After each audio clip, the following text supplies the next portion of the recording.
न्याय अभी बाकी है कहता हुआ अंतिम सांस जो लिया है वो, इसीलिए मैं मेरे जुबान पे वो आत्महत्या नहीं, सुसाइड नहीं, मेरे नज़र में वो शहादत है। हत्या, आत्महत्या और शहीद वो तीन अलग चीज़ है। तो मेरे नज़र में वो शहीद होके गया है। सही उसको भी पता था कि मेरे मौत के बाद ही लोग जागेंगे और पता चलेगा कि प्रताड़ित केवल महिलाएं नहीं होती है, पुरुष भी प्रताड़ित हो रहा है, उसके साथ भी अन्याय हो रहा है। कि ये घटनाएं पहली घटनाएं नहीं है, अनेकों इस तरह की घटनाएं हुई थी लेकिन इतनी चर्चाएं नहीं हो रही थी। 498 का केस जो होता है वो अधिकतर मामले फर्जी और झूठे होते, खास करके परिजनों को फंसाया जाना तो कदापि उचित नहीं है। नमस्कार। एक चेहरा जो सिर्फ तस्वीरों में रह गया, एक चिट्ठी जिसमें कई सारे आरोप हैं, एक वीडियो जो लोगों को आज झकझोर देने को मजबूर है, जिसमें कई एक आरोप हैं, जुडिशरी पर आरोप हैं, कानून व्यवस्था पर आरोप है और इस इंसाफ अभी बाकी है के साथ एक अतुल सुभाष इस दुनिया को छोड़कर चले जाते हैं। अभी हमारे साथ हाईकोर्ट अधिवक्ता है।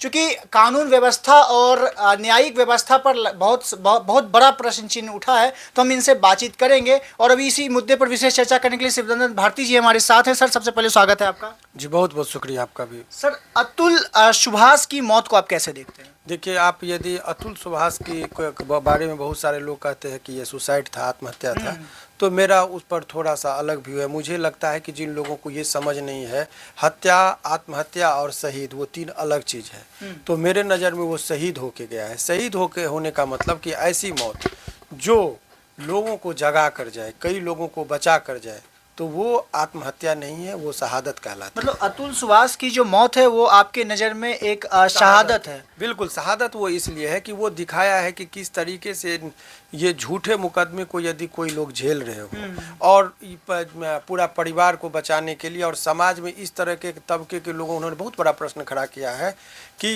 ये जो जितने भी मर्द हैं, मेल कैटेगरी के लोगों का ये धारणा कि केवल प्रताड़ित फीमेल ही होती है, उस धारणा को चेंज करने में वो सफल होके गया है। उसने कहा कि मेरे मौत के बाद वो न्यायपालिका भी प्रश्न खड़ा किया है कि आपके पास आप फाइल समझ के लड़ते हैं, आपको ये नहीं पता उस फाइल के अंदर कितने लोगों की ज़िंदगी बची होती है। तो आप फाइल देखेंगे, केवल फाइल की हाँ ये केस है, तब तो कुछ नहीं समझ में आएगा, लेकिन ज़िंदगी यदि आप समझेंगे तब आपको पता चलेगा कि किस कदर लोग फ्रस्ट्रेट होते हैं, किस लेवल के लोग रहते हैं। पेशकार साहब हैं, जज साहब हैं, वकील साहब हैं, चाहे कोई भी हो, सभी लोगों को एक बार सोचने पर तो मजबूर कर दिया उनकी मौत। अभी ये, हालांकि आपको ये जानकर हैरत होगी, हैरत नहीं होना चाहिए, जानकारी के लिए मैं बता दूं कि ये घटनाएं पहली घटनाएं नहीं है, अनेकों इस तरह की घटनाएं हुई थी लेकिन इतनी चर्चाएं नहीं हो रही थी। और इस बारे में ऑनरेबल सुप्रीम कोर्ट भी अवेयर था कि भाई 490, कई बार उन्होंने कहा कि 498 का केस जो होता है वो अधिकतर मामले फर्जी और झूठे होते, खास करके परिजनों को फंसाया जाना तो कदापि उचित नहीं है। यहाँ तक कहा गया, अर्नेस्ट कुमार के जजमेंट में ऑनरेबल सुप्रीम कोर्ट ने कहा कि 490, स्पेशली टर्म यूज किया कि 498A एवं अन्य कोई मामला जिसमें 7 वर्ष तक का सजा का प्रावधान हो, उसमें डायरेक्ट गिरफ्तारी नहीं हो। 41 का लाभ देने का उन्होंने कहा, जो सीआरपीसी में डायरेक्ट गिरफ्तारी नहीं हो। तो ऑनरेबल सुप्रीम कोर्ट भी अवेयर थी, लेकिन यहाँ पर शीर्ष न्यायालय पर सवाल नहीं खड़े हो रहे हैं।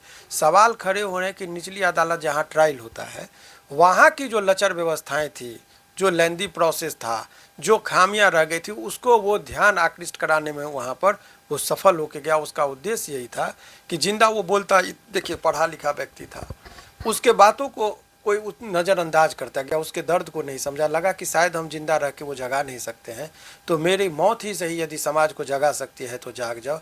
तो जिस तरीके से भगत सिंह जब शहीद हुए तो उनको पता था, चाहते तो वो माफ़ी मांग सकते थे, लेकिन वो बम पटकने के बाद भी इनकलाब करता रहा, क्योंकि उनको पता था कि मेरी मौत के बाद ही लोग जागेंगे और अंग्रेज भारत छोड़ो का नारा बुलंद होगा। उसी तरीके से उसको भी पता था कि मेरे मौत के बाद ही लोग जागेंगे और पता चलेगा कि प्रताड़ित केवल महिलाएं नहीं होती है, पुरुष भी प्रताड़ित हो रहा है, उसके साथ भी अन्याय हो रहा है। उसके लिए भी लेजिस्लेचर को कानून बनाना चाहिए, उसके तरफ से भी न्यायपालिका को सोचना चाहिए। इस मकसद के साथ वो इस दुनिया से, आप जो कह रहे हैं न्याय अभी बाकी है कहता हुआ अंतिम सांस जो लिया है वो, इसीलिए मेरे जुबान पे वो आत्महत्या नहीं, सुसाइड नहीं, मेरे नज़र में वो शहादत है। सर एक इस पे और भी एक लाइन जोड़ेंगे, क्योंकि अभी हमारे पास ये मामला आ गया, हमारे पास तक पहुंच गया, तो आज हम इस पर चर्चा कर रहे हैं। लेकिन ऐसे कई एक मामले होते, मैं हर एक महिलाओं पर आरोप नहीं लगा रहा कि हर एक महिलाएं ऐसी होती है, लेकिन ऐसे कई एक महिलाएं ऐसी भी होती हैं जो झूठा मुकदमा दर्ज करके पुरुषों को परेशान करती है, और ऐसा बहुत सारा केस हमारे पास भी आया, आपके पास भी आया है। नहीं, अधिकतर केस में यही होता है। अधिकतर केस में आप देखेंगे, ये नहीं कह रहे, देखिए ये भी बात सत्य है कि पहले जो है सो महिलाओं के साथ अन्याय होता था। आप देखिए सती प्रथा का अंत हुआ, चूँकि उस टाइम में एक तरफा महिलाओं के साथ प्रताड़ना की जाती थी। जब ये कानून बना था, आईपीसी 1860 में बना था, तो 1860 ईस्वी में महिलाओं की स्थिति हिंदुस्तान में अच्छी नहीं थी। वो घर के आंगन से बाहर नहीं निकलती थी, घूंघट से उसका चेहरा कोई नहीं देख सकता था, मारिए पीटिए उसके साथ टॉर्चर कीजिए, उसको कुछ पता ही नहीं होता था। आज के इस आधुनिक युग में थाना नहीं जाने की जरूरत है, हर हाथ में मोबाइल है, 112 डायल करना है। जरा सा प्रताड़ना कोई करेगा तो वो कोई बर्दाश्त नहीं कर सकता। महिला हेल्पलाइन है बहुत सारे, लेकिन पुरुष हेल्पलाइन नहीं है। बिल्कुल। पुरुषों की अपनी बात रखने का कई जगह नहीं मिलता है। एक धारणा बन गया है समाज के अंदर कि पुरुष है, वाइफ हस्बैंड में झगड़ा हो रहा है तो हस्बैंड ही परेशान किया होगा। ये धारणा ही ये कानून में ही ऐसी धारणा बनी हुई है, और इसी धारणा के आधार पर कानून बना है। हस्बैंड वाइफ है तो मेंटेनेंस दीजिए, आपको देना ही पड़ेगा, आप वो कोर्ट जाएगी उसका आप पैसा दीजिए। तो ये जो एक मेंटेलिटी बनी हुई थी, उसमें बदलाव लाने की जरूरत है। ये मौत जो है वो बदलाव करने पर मजबूर कर रहा है कि ये साधारण घटना नहीं है। ये मर के आकृष्ट किए, कितने का मौत तो दफन हो गया जिसका खबर ही नहीं बना। बिल्कुल बिल्कुल। लेकिन ये जाते जाते जगा दिया, सोचने पर मजबूर कर दिया, और हर चीज़ को उसको सिकन तक नहीं है मौत का, न गम है। कितने आत्मविश्वास के साथ कर रहा है कि ये जब आप ये खत पढ़ रहे होंगे उस वक्त मैं नहीं हूँ। उसको पता था कि ये आगे का क्या होना है, उनको भी पता था, मरने वाले को भी, कि मेरे मौत के बाद ये चर्चाएं होंगी। उसको ये नहीं कोई कहे कि तुम कायर हो, बुज्जिल हो, आत्महत्या किया। इसीलिए उसने सारे योजना को बताया कि आप बेटे को कहा कि बेटा पहली बार जब मैं तुम्हें देखा था तो लगा अपनी ज़िंदगी कुर्बान कर दूं तुम्हें पाने के लिए, लेकिन मैं अपने पिता को तुम्हारे वजह से ये कष्ट नहीं दे सकता था। अपनी वाइफ के बारे में वो एलिगेशन लगाते कि जज साहब ने जब कहा इतना पैसा तुम दो, तो कहा कि इसमें तो मैं मर ही जाऊंगा, तो पत्नी बोलती मर ही क्या ये आप। ये जो संवेदनाओं का ठेस था वो आदमी को मरने पर मजबूर किया, उसको कंपेल किया। देखिए डाइंग डिक्लेरेशन का एक सिद्धांत है, सेक्शन 32 है इंडियन एविडेंस एक्ट का, उसमें स्पष्ट कहा गया कि मरने वाले व्यक्ति कभी झूठ नहीं बोलते, ऐसा माना जाता है, क्योंकि वो ईश्वर के बहुत करीब होता है। अंतिम जब वो आदमी सोच ले तो कोई छल कपट से दूर होके जाता है, उसमें प्रतिशोध की भावना नहीं होती है। वो व्यक्ति जो भी बात बोल के गया है ये मान लेगा कानून भी कि वो सत्य बोल के गया है। ये माना, उसको अलग से प्रूफ करने की 24 पन्ने का जो वो खत है ना, और जो 121 मिनट का जो वीडियो है उसको कोर्ट साक्ष्य के रूप में एक्सेप्ट कर, वो डाइंग डिक्लेरेशन है। अच्छा, वो जो अंतिम कथन जो होता है मौत के बारे में, उसको डाइंग डिक्लेरेशन का मृत्यु काली कथन की मृत्यु के संबंध में वो बोल के गया कि मैं क्यों मर रहा हूँ। उसमें स्पेसिफिक एलिगेशन सबके रोल के बारे में लगा कि इसने ये कहा, इसने ये कहा। तो ये प्रोवोकेशन जो 108 जो है BNS का, भारतीय न्याय संहिता नया कानून में 108, उसके तहत 10 वर्ष के सजा का प्रावधान है। निश्चित तौर पर उनको 10 वर्ष का सजा होगा। अब उसमें उतना ही नहीं है, उसमें एक और चीज़ बताया गया है कि ये जो 108 है जिसमें आप किसी को इस कदर उसको आप प्रभुक करते हैं कि वो मौत के करीब आ जाए, तो ऐसे परिस्थिति में जो उत्पन्न हुआ है, एक तो डाइंग डिक्लेरेशन है, इससे पूर्व का नंबर ऑफ केसेस उसके ऊपर लादे गए, उसका भी साक्ष्य है, जिससे वो प्रताड़ित होकर मौत को अपने गले लगा लिया। तो ये तमाम तरह के साक्ष्य हैं, और कॉग्निजेबल बना गया। कॉग्निजेबल ऑफेंस का मतलब कि police can arrest a person without warrant. In such a situation they have not need to take any permission from the court. मतलब अब उसके पूरे परिवार वाले, मतलब ससुराल वाले अब जेल जाएंगे। निश्चित तौर पर वो पुलिस की यदि एक्टिवनेस होगा, उसको मजिस्ट्रेट से भी इजाज़त लेने की भी जरूरत नहीं है, क्योंकि वो नेचर में ही दिया है कि कॉग्निजेबल ऑफेंस है, और कॉग्निजेबल ऑफेंस में पुलिस को इजाज़त लेने की आवश्यकता नहीं है। 10 वर्ष के सजा का प्रावधान है। यदि 7 वर्ष तक रहता तो सोच भी सकती थी पुलिस के हम पुलिस बेल दे देते हैं, लेकिन इसमें वो भी नहीं कर सकता है।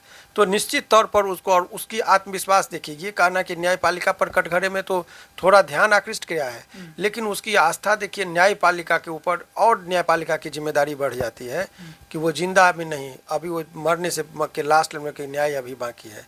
और उसने कहा कि मेरी अंतिम इच्छा ये है कि इन लोगों को सजा मिले, जिसने मुझे झूठे मुकदमे में मेरे पूरे परिवार को प्रताड़ित किया, और एक हिदायत दे के गया कि यदि फिर भी इतने सबूतों के बावजूद यदि बच जाए तो मेरे अस्थि को उसी न्यायालय के सामने गटर में बहा देना।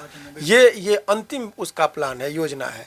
ये इतनी संवेदनशील बातें हैं जो उसकी गहराई को समझ सकता है, क्योंकि क्या परिस्थिति रही होगी मरने वाले का, कितनी योजनाबद्ध तरीके से सारे चीज़ों को संजोजा है। एक लेटर छोड़ के जा रहा है 2038 के लिए, अपने बेटे के कि लिए। अभी नाबालिग है, उसके लिए मुझे लग रहा है, मेरा अपना प्रिजम्पशन है कि उस लेटर में भी यही चीज़ होगा, क्योंकि नाबालिग है उसके लिए भी धन संपत्ति का वो ब्यौरा रख के गया होगा कि बेटा तुम्हारे नाम से इतना पैसा उस बैंक में है, तुम वयस्क होगे तो वहाँ पैसा लेके, क्योंकि वो अपने बाप है, अपनी जिम्मेदारी को समझा, बेटा होने के नाते अपने पिता के प्रति जिम्मेदारी को समझा, और एक सभ्य नागरिक होने के नाते अपने देश के नागरिक को जगाने का वो काम करके गया है।